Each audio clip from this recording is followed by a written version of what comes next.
13, I believe that congratulations are in order.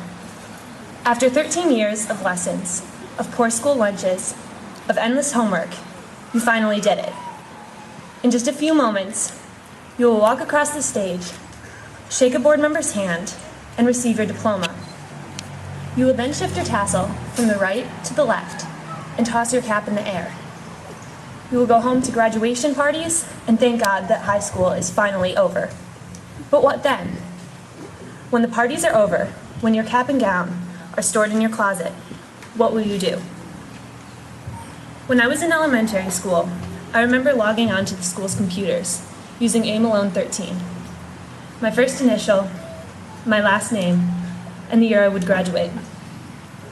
I remember thinking how far away 2013 was. At that time, I could hardly perceive my own graduation, much less the years beyond. Back then, I thought as many young children do, that I would all know all I ever needed to know by the time I graduated. Standing here before you today, I can say with confidence that that is not the case. The question we are presented with today is not if we must continue learning, but how we must continue learning.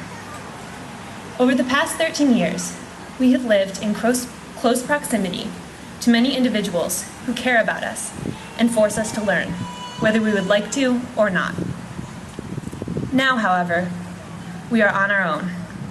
How much we choose to learn is up to us.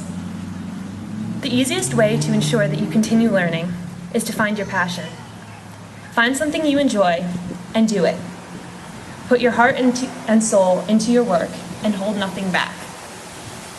In the words of an anonymous individual, when work, commitment, and pleasure all become one, and you reach that deep well where passion lives, nothing is impossible.